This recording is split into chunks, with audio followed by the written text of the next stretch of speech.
بسم اللہ الرحمن الرحیم الحمد للہ وکفی وسلام علی عبادہ الذین اصطفی اما بعد عن عبداللہ بن عمرو رضی اللہ تعالی عنہما قال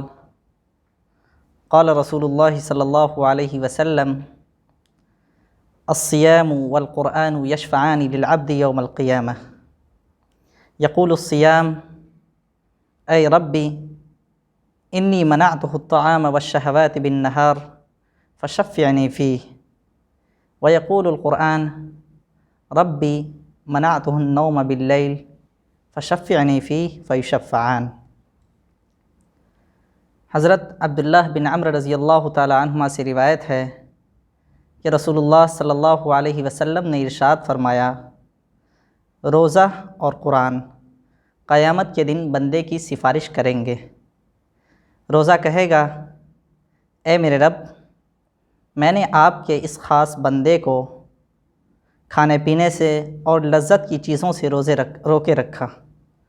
لہٰذا تو اس کے حق میں میری سفارش قبول فرما۔ اسی طرح قرآن کہے گا،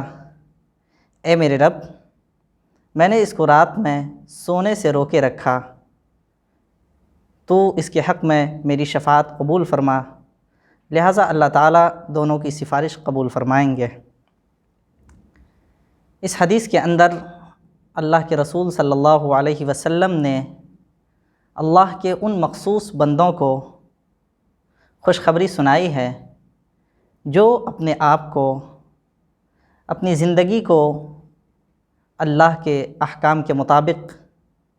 گزارتے ہیں اور اسی کے سامنے سر تسلیم خم کرتے ہیں۔ روزے کو سفارش کا حق کیوں دیا گیا؟ وجہ اس کی یہ ہے کہ اسلام میں کلمہ شہادت کے بعد جتنے بھی ارکان ہیں، روزہ، حج یا زکوٰۃ، ان تمام میں کہیں نہ کہیں دکھاوے یا نمائش کا شائبہ ہو سکتا ہے۔ مثلاً ایک بندہ نماز اس لیے پڑھ سکتا ہے تاکہ اسے نمازی کہا جائے، ایک شخص حج اس لیے کر سکتا ہے تاکہ اسے حاجی اور معصوم عن الخطا سمجھا جائے، اسی طرح کوئی شخص زکوٰۃ اور صدقات اس لیے کر سکتا ہے تاکہ لوگ اسے سخی اور فیاض کہیں۔ لیکن روزے کے اندر ان تمام چیزوں میں سے کسی کا شائبہ نہیں ہے۔ بندہ طلوع آفتاب سے، صبح صادق سے لے کر مغرب کے وقت تک اپنے آپ کو صرف اور صرف اللہ رب العزت کے لیے، اس کے حکم کی تعمیل کی وجہ سے اپنی خواہشات کو، کھانے پینے کی خواہشات، چاہے کسی اور طرح کی خواہشات ہو، وہ اس پر کنٹرول کرتا ہے۔ اگر وہ چاہے تو کہیں تنہائی میں چھپ کر اپنی پیاس بجھا سکتا ہے، اپنی بھوک مٹا سکتا ہے، یا اپنی حیوانی اور جسمانی لذت کو پوری کر سکتا ہے، لیکن وہ اپنے آپ کو ان تمام چیزوں سے روکتا ہے جبکہ اسے اللہ کے سوا کوئی دیکھنے والا نہیں ہوتا۔ جب وہ اللہ رب العزت کے سوا کسی اور کا خوف دل میں رکھتے تو وہ تنہائی میں جا کر بھی اپنی خواہش پوری کر سکتے تھے، لیکن معاملہ ایسا نہیں ہوتا۔ اسی طرح روزے کے ساتھ قرآن کریم کا ذکر کیا گیا۔ کئی احادیث اس طرح کی آئی ہیں کہ قرآن قیامت کے دن یا تو بندے کے حق میں سفارشی ہوگا یا اس کے خلاف گواہی دے گا۔ روزے کے ساتھ اس کا تذکرہ بالخصوص اس لیے کیا گیا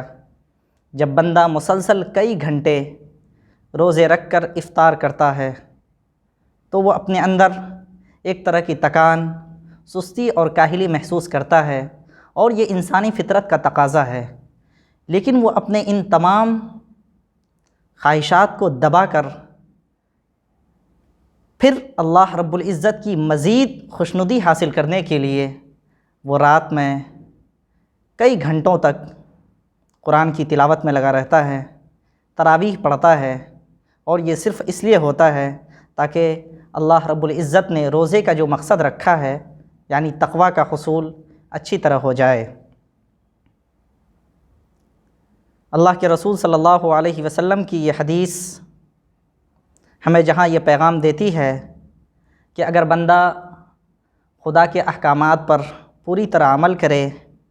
تو انہیں ان کے اجر کا پورا بدلہ دیا جائے گا۔ مثلا روزے اور قرآن کے سلسلے میں جو حدیث میں آیا ہے کہ یہ قیامت کے دن سفارشی ہوں گے، اللہ رب العزت تو بغیر کسی سفارش کے بھی گناہوں کو معاف کر سکتا ہے، لیکن اس کے باوجود انہیں سفارش کا حق دیا جائے گا۔ بندے کے جو بھی اعمال ہوں گے وہ ان کے لیے سفارشی بن کر آئیں گے۔ یہ محض ان کی عزت کو اور وقار کو بڑھانے کے لیے ہوگا تاکہ لوگوں کے سامنے ان کی اچھائی واضح ہو جائے، ورنہ خدا تو براہ راست بھی بندے کے گناہوں کو معاف کر سکتا ہے۔ لیکن اگر بندہ خدا کے احکام کی پابندی میں تھوڑی سی بھی کوتاہی کرے گا تو یہ چیزیں، یہ احکامات، یہ فرائض جو ہم پر عائد کیے گئے ہیں، یہ ہمارے خلاف بھی گواہی دے سکتے ہیں، جیسا کہ ایک حدیث میں صراحت کے ساتھ آیا ہے کہ القرآن حجۃ لک او علیک، کہ قرآن تمہارے حق میں گواہ ہوگا یا تمہارے خلاف گواہ ہوگا۔ اللہ رب العزت سے دعا ہے کہ اللہ تعالی ہمیں روزے کو پورے طور پر صحیح سے پورے اخلاص کے ساتھ رکھنے کی توفیق عطا فرمائے، اسی طرح اس کے اندر زیادہ سے زیادہ کار ثواب کرنے کی توفیق عطا فرمائے۔ آمین۔ وآخر دعوانا ان الحمد للہ رب العالمین۔